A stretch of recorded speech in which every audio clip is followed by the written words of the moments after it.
నమస్కారం.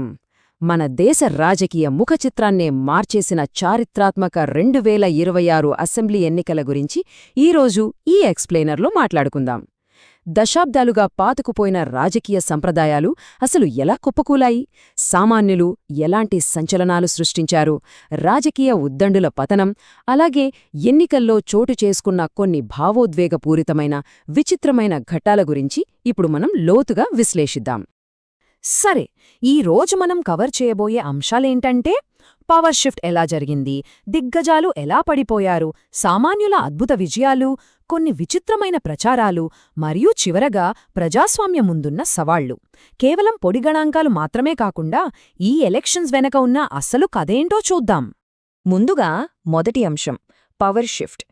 ఇక్కడ జరిగిన అధికార బదిలీ ఒక చారిత్రక ఘట్టం అని ఎందుకు అంటున్నానో తెలుసా? ఈ నంబర్స్ గమనిస్తే మీకే ఆ విషయం స్పష్టంగా అర్థమవుతుంది.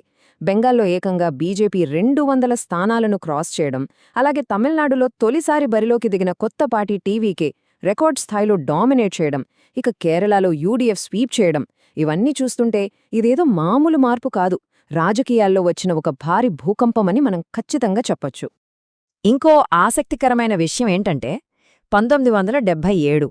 అవును, 1977 తర్వాత భారతదేశంలో కమ్యూనిస్ట్ పార్టీలకు కనీసం ఒక్క రాష్ట్ర ప్రభుత్వంలో కూడా ప్రాతినిధ్యం లేకుండా పోవడం మళ్లీ ఇదే తొలిసారి. అంటే దాదాపుగా ఒక 50 ఏళ్ల సుదీర్ఘ శకాలికి ఎండ్ కార్డ్ పడిపోయిందన్నమాట.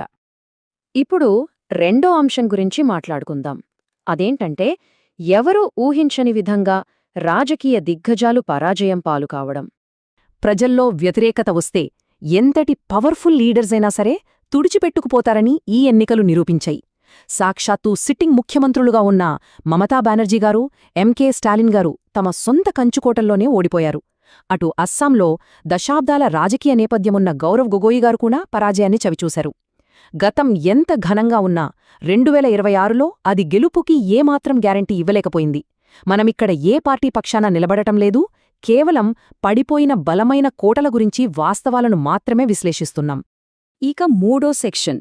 ఈ ఎన్నికల్లో అత్యంత ఆసక్తికరమైనది ఇదే. అదే సామాన్యులు సృష్టించిన అద్భుత విజయాలు. పవర్ఫుల్ లీడర్స్ని సామాన్యులు ఎలా ఓడించారో చూద్దాం. రాజకీయ నేపథ్యం ఏమాత్రం లేనివాళ్లు కూడా ఏకంగా చరిత్ర సృష్టించారు. ఉదాహరణకు తమిళనాడులోని రోయాపురం నియోజకవర్గంలోనే తీసుకోండి. 15 ఏళ్లుగా ఆటో నడుపుకుంటున్న ఒక సామాన్య ఆటో డ్రైవర్, దశాబ్దాల రాజకీయ అనుభవమున్న మాజీ ఆర్థిక మంత్రిలాంటి దిగ్గజ నాయకుడిని ఏకంగా 55,000 భారీ మెజారిటీతో ఓడించేశారు. అసలిది ఊహించగలమా? ఒక్క రోయాపురంలోనే కాదు, అస్సాంలో పాలిటిక్స్లోకి వచ్చిన 15 రోజులకే గెలిచిన ఒక 27 ఏళ్ల యువతి దగ్గర్నుంచి, తమిళనాడులో ఒక డ్రైవర్ కొడుకు వరకు, బెంగాల్లో ఒక సామాన్య పార్టీ కార్యకర్త, కేరళలో ఏకంగా మంత్రుల్నే ఓడించిన సాధారణ మహిళలు, ఇలా చాలామందే ఉన్నారు. ఈ రిజల్ట్స్ మనకి ఏం చెప్తున్నాయి? ధనబలాన్ని, వారసత్వ రాజకీయాలను ఓటర్లు పూర్తిగా పక్కనపెట్టి సామాన్యులకు పట్టం కట్టారని స్పష్టంగా తెలుస్తోంది కదా. ప్రచారంలో శబరీనాథన్ కన్నీరు పెట్టుకుంటూ చేసిన ఎమోషనల్ ప్రసంగం ప్రజల హృదయాలను బలంగా తాకింది. అంటే పాతకాలంనాటి రాజకీయ వ్యూహాలు, కుతంత్రాల కంటే కూడా ప్రజలతో మమేకమయ్యే ఇలాంటి స్వచ్ఛమైన భావోద్వేగాలు ఎంత పవర్ఫుల్గా పనిచేస్తాయో ఈ ఎన్నికలు నిరూపించాయి. సరే, ఇప్పుడు 4వ సెక్షన్కి వద్దాం. ఈ ఎన్నికల ప్రచారాల్లో కొన్ని చాలా విచిత్రమైన, అస్సలు నమ్మశక్యం కాని విషయాలు కూడా జరిగాయి. అవేంతో చూద్దాం. ఒక పక్క సామాన్యులు ఇన్స్పైర్ చేస్తుంటే, మరోపక్క ఎస్టాబ్లిష్డ్ లీడర్స్ ఓటర్లను ఆకట్టుకోవడానికి చాలా వింత పనులు చేశారు. బెంగాల్లో ఒక నాయకుడు బార్బర్ షాప్లో కస్టమర్కి ఏకంగా గడ్డం గీయడం, ఇంకొకరు పుకారులను అడ్డుకోవడానికి ఏకంగా ఒక పెద్ద చేపను పట్టుకుని వీధుల్లో తిరగడం, మరొకరు ఏకంగా ఓటర్ వంటగదిలో దూరి పకోడీలు వేయడం. ఇక అస్సాంలో ముఖ్యమంత్రిగారైతే హే అలెక్సా ప్లే రన్ అంటూ ప్రచారంలో డాన్స్ చేశారు. ఇవన్నీ జనాన్ని ఆకట్టుకోవాల్సింది పోయి బూమరాంగ్లా వాళ్లకే రివర్స్ అయ్యాయి. ఈ పనుల వల్ల సోషల్ మీడియాలో విపరీతమైన ట్రోలింగ్ జరిగింది.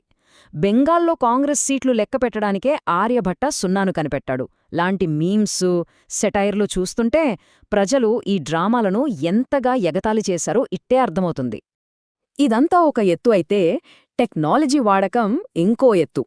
తమిళనాడులో టీవీకే పార్టీ ఈ ఎలక్షన్స్ని ఒక సైన్స్ ఫిక్షన్ మూవీలా మార్చేసింది. వీధుల్లో నడిచే రోబోలతో ప్రచారం చేయించడం, నాయకుడి 3D హోలోగ్రామ్లను వాడటం, కోట్ల మంది ఓటర్లకు AI క్లోన్ వాయిస్ కాల్స్ చేయడం, ఇలాంటి అద్భుతమైన టెక్నాలజీ వాడి నాయకుడు భౌతికంగా బయటకు రాకపోయినా దాదాపు 5.7 కోట్ల మంది ఓటర్లను రీచ్ అయ్యారు. ఒక రకంగా చెప్పాలంటే ఇది నిజంగా ఒక గేమ్ చేంజర్. ఇంకో విడ్డూరం ఏంటంటే కేరళలో ఓటు వేయండి బాబూ అంటూ ఎలక్షన్ అధికారులు ఏకంగా కోవలం బీచ్లో ఒక డాన్సింగ్ మ్యూజిక్ వీడియో తీశారు. సిస్టమ్ మీద యూత్లో ఉన్న అనాసక్తిని పోగొట్టడానికి అధికారులు ఇలా బీచ్లో డాన్సులు చేయాల్సి రావడం నిజంగా ఆశ్చర్యం కలిగిస్తుంది కదూ. ఇక చివరగా 5వ సెక్షన్, సామాన్యుల విజయాలను మనం సంబరాలు చేసుకున్నంత మాత్రాన ఈ ఎన్నికల్లో బయటపడ్డ కొన్ని చీకటి కోణాలను కూడా మనం విస్మరించకూడదు. ఒక్కసారి నంబర్ చూడండి, 5,000 రూపాయలు. పుదుచ్చేరిలో ఒక్కో ఓటుకు బహిరంగంగా ఆఫర్ చేసిన రేటు ఇది. ఇది అక్షరాల మన ప్రజాస్వామ్య ప్రక్రియను అపహాస్యం చేయడమే అవుతోంది కదా. కేవలం క్యాష్ మాత్రమే కాదు, ఓటర్లకు వేలాది గిఫ్ట్ కూపన్లు పంచిపెట్టడం, ఒక లాటరీ కింగ్ కొడుకు ఏకంగా అసెంబ్లీ సీటును కొట్టేయడం, అభ్యర్థుల్లో 23% మందికి క్రిమినల్ రికార్డులుండటం, దాడుల మధ్య ఈవీఎం బ్యాటరీలకు మంటలంటుకోవడం, వీటన్నిటికీ తోడు కేరళలో ప్రత్యర్థులపై బురద జల్లేందుకు ఆర్టిఫిషియల్ ఇంటెలిజెన్స్, డీప్ ఫేక్ వీడియోలను వాడటం, ఇవన్నీ ఆధునిక ఎన్నికల్లో ఉన్న వ్యాపారం, అలాగే తప్పుదోవ పట్టించే చీకటి కోణాలను స్పష్టంగా కళ్లకు కట్టాయి. ఇక్కడ మనం 1000 ఏళ్ల క్రితం నాటి పరిస్థితుల్ని ఇప్పుడుతో పోల్చి చూస్తే నిజంగా దిగ్భ్రాంతి కలుగుతుంది. ఉత్తిరమ్మీరూర్ శాసనాల ప్రకారం ఆ రోజుల్లో నాయకులకు ఉన్నత విద్య ఉండాలి, అసలు నేర చరిత్రే ఉండకూడదు. కాని 2026కొచ్చేసరికి వాస్తవమేంటి? నేరచరిత్ర, భారీగా లంచాలివ్వడం, డబ్బుతో పవర్ని కొనుగోలు చేయడం. ఈ డిఫరెన్స్ చూస్తుంటే నిజంగా ఆందోళన కలగక మానదు. ఇవన్నీ చూశాక ఈ ఎక్స్ప్లెయినర్ మన ముందు ఒక కీలకమైన ప్రశ్నను ఉంచుతోంది. 2026 ఎన్నికలు నిజంగా ఒక సామాన్యుడి అద్భుత విజయానికా, లేక మన ప్రజాస్వామ్య వ్యవస్థలో పెరిగిపోతున్న వాణిజ్యీకరణకు, పడిపోతున్న నైతిక విలువలకు ఒక ప్రమాద ఘంటిక? దీని గురించి మీరందరూ ఖచ్చితంగా ఆలోచించాలి. మళ్ళీ మరో ఆసక్తికరమైన అంశంతో కలుద్దాం.